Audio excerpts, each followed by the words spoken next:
direct de la rédaction du Super Moscato Show. C'est le journal moyen d'Adrien Egoin. Denis, je sais que tu es fan. Il est de retour, il est de retour. Le jackpot révolutionnaire, nous avons décroché le jackpot. Non. Le Bribois Comedy Club est de retour après quelques jours de vacances quand même. Hier, grande soirée foot sur RMC. Un joueur anglais est en forme, Angleterre-Italie. En l'occurrence, et tu l'as dit, c'est Sterling. Sterling, tu le reconnais pas ce joueur. Ah non, absolument pas. Ce soir, il fait son meilleur match pour l'Angleterre. Ouais, il est monstrueux, même avec City, il est monstrueux. Il est fort. Ah ça c'est sûr que c'est pas dans les livres qu'il est appris à jouer au foot, Sterling.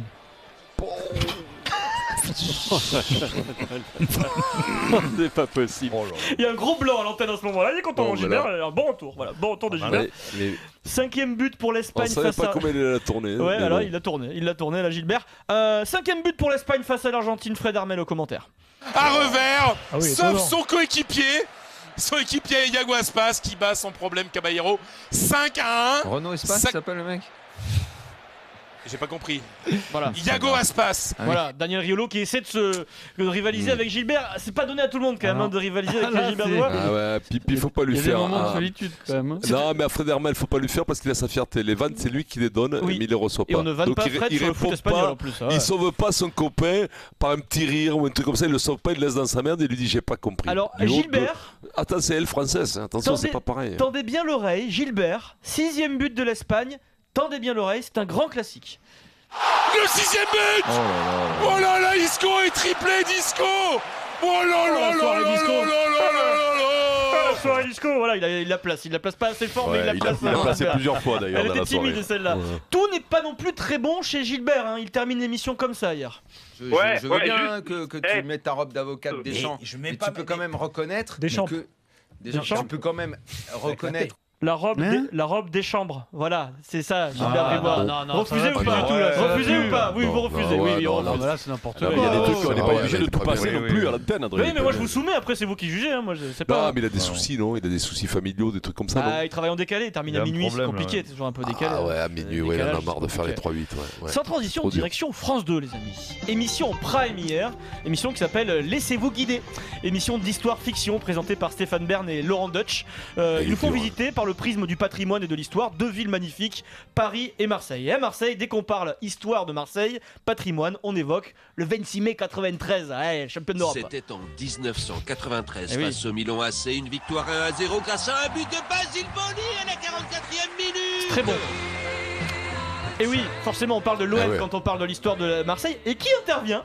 Qui se greffe dans l'émission? On parle de patrimoine, d'histoire. On fait appel à une très vieille pierre marseillaise.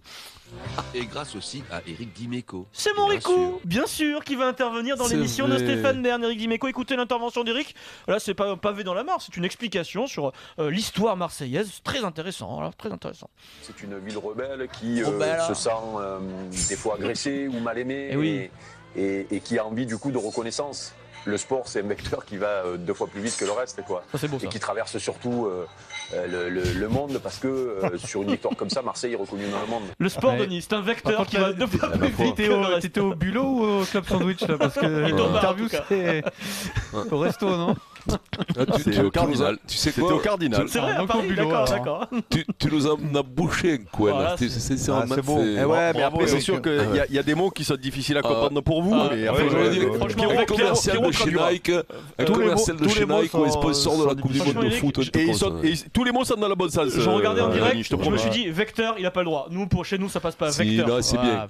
Mais surtout là, ça traverse le monde. T'as un peu choqué ma culture mathématique parce qu'un vecteur ça n'a pas de vitesse a priori. Non. Un convecteur, je sais ce que c'est, mais un vecteur, c'est beau, Eric. Alors, autre phénomène, je sais que un convecteur, nous on en connaît plein des convecteurs. Mais alors des très cons de vecteurs. Vecteur con.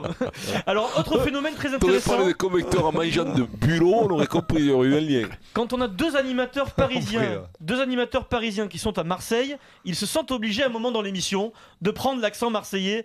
Vous savez, c'est toujours très bon ça. Laurent Deutsch, le parisien, c'est très bon Laurent. Oh, mais peu cher Stéphane. C'est la couleur du matelas. C'est dur. Ça veut dire quoi ça? C'est du marseillais. Oui. Ça veut dire que tu as l'air un peu fatigué. Voilà, merci Laurent Deutsch, comédien. On dirait du Corse d'ailleurs au début. Et même Ouais, c'est mélange Marseille-Corse là. Même Stéphane Bern s'y essaye, Vincent. C'est très bon. Oh, j'ai une idée. Je te propose La meilleure bouillabaisse de Marseille. De Marseille. Très très bon, très très bon Stéphane. À un moment donné, ils étaient sur le cahier, mais c'était un peu de rire. Canard, non par contre, il a une voix, Dutch, t'as envie de le tabasser quand tu l'entends. Je te jure, cette voix. Il est brillant, il est bon parce que ce mec, moi. Mais non, mais il est brillant, il s'accroche et tout, il aime l'histoire, tu le vois, il est passionné, il a fait le métronome et tout ça, c'est des succès incroyables, mais il a une voix qui putain, il a un débit incroyable. Il parle fort, c'est fou comme vous supportez pas les comédiens. Par contre, Eric, je peux te poser une question, vous le dites peu cher véritablement ou pas? Pourquoi tous les mecs quand ils veulent imiter les Marseillais, ils commencent en disant peu cher? Non, c'est vrai qu'on le dit quand même pas mal, mais oui, c'est peu cher. Mais pas comme ça quoi. Ouais, peu cher, c'est. Tu sais pas faire l'accent, tu dis peu cher, tu as l'impression d'avoir parlé marseillais. Alors tout ça, c'est histoire d'accent. Moi je dis, ça vaut pas Franck Leboeuf dans Camping Paradis sur TF1 qui prend l'accent corse. Bah oui. Mais qui voilà? Emma Paoli et son petit groupe de randonneurs. Oh, tu vas pas passer devant chez moi sans me prendre une petite mire de ma composition. Eh oui, bien sûr. Eh oui. Et là t'es en Corse. Tu sais qu'il est beau ce con. Mais je trouve pas ça mauvais, moi. Non. C'est pas mal. C'est excellent. C'est excellent.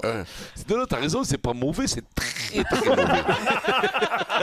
C'est pas t'as raison. Sans transition. Faut pas le faire ça. Faut pas le faire. Non, faut pas le faire. C'est trop dur. Mais parfois il faut jouer. Quand on te dit de jouer, tu joues. Non, mais faut jouer, mais faut limiter. Faut limiter. Mais ça, tu sais pourquoi je dis que c'est pas mal? Parce que je l'avais vu en plus, je l'avais vu l'épisode. Et si tu veux, il garde le même accent tout le long. C'est ça qui est pas mal. Parce que c'est difficile quand c'est pas ton accent de pas le perdre ou de pas trop l'accentuer. Lui, il est arrivé à le faire à peu près correctement tout le temps. Quand tu fais les mafiosa, il y a des mecs de Paris et tout ça, les mecs ils vivent là-bas. T'es obligé de vivre là-bas. C'est en vivant là-bas que tu arrives à faire. Il attrape vite l'accent. Dans Marseille, ils ont arrêté l'accent à comment ça s'appelle, à Magimel. Ah bah oui, il fallait l'arrêter. Oui. Alors là, écoute-moi, je vais vous raconter une histoire. Moi, j'ai fait un film avec un mec qui s'appelle Éric Furniol, l'ancien. Il s'est fait bousiller le film parce qu'il n'a pas eu les joues de dire à l'actrice principale t'arrêtes ton accent, parce que c'était un accent qui se passait dans le sud-ouest et c'était une parisienne, c'était Emmanuel Béard, et elle a pris l'accent d'en bas, et je te jure elle a massacré le film. Sans transition, retour à Saint-Pétersbourg, on était hier tiens. T'aimes bien ça Vincent? Ça c'est bon. Alors attention, c'est un peu sérieux. Vous analysez une séquence, à vous de me dire vexé ou pas vexé, malaise ou pas malaise. Après Russie-France, Olivier Giroud répond aux journalistes dans ce qu'on appelle la zone mixte. C'est la zone d'interview à la sortie du vestiaire, les joueurs passent devant, ils décident de s'arrêter ou pas pour répondre à la presse. À ce moment-là Vincent, il y a Kylian Mbappé qui passe derrière Giroud. Il y a un moment de flottement des journalistes qui se disent il y a Mbappé qui passe, on va rater l'interview du double buteur du match. Il y a un moment de flottement, écoutez comment le vit Giroud. C'est quand même une victoire 3-1, donc on est très satisfait. Mbappé passe là. Vous voulez aller le voir? Allez-y. Là il s'en va, on lui dit de revenir, revient. Et il revient finalement pour continuer l'interview. Donc au début, il fait mine de partir. Il fait mine de partir, finalement les journalistes disent non Olive reste. Qu'est-ce qui se passe? Malaise ou pas malaise, ou ça arrive tout le temps en zone d'interview? C'est pas grave. Bah écoute, non mais le problème qu'il y a c'est que il faut comprendre les journalistes qui ont envie d'interviewer le double buteur, c'est normal. Mais le problème c'est que si tu as commencé une interview, tu appelles, il y en a un qui est chargé d'appeler Mbappé pour qu'il attende, il finisse l'interview correctement. Il a raison de s'énerver le petit Giroud. Ça veut dire que faute de merde, tu fais des grives, tu manges des merdes. Eric, c'est un manque de respect tout simplement. Attends, voilà, ça prend des gens pour les cons. Oui, mais après mais tu peux comprendre que les journalistes, quand tu vois passer Mbappé derrière, tu sais ce que c'est la zone mixte. Ouais, mais enfin, ce respect, c'est pas parce qu'il y a Mbappé que tu dois s'arrêter, quoi. Tu sais, ça c'est terrible, ça, tu vois. C'est quand t'es plus jeune, t'es sur une nana et puis t'arrives un copain qui est vachement plus beau, et la nana te calcule plus pendant une. Ça sent le vécu, ça. Tu le sens qu'elle te perd du regard et que t'es là, toi tu souffres, que t'as bataillé, ça fait 1 heure et l'autre il va la ramasser en 3 minutes. Ça sent le vécu. Mais non, c'est pas ça le pire. Avec moi, Vincent.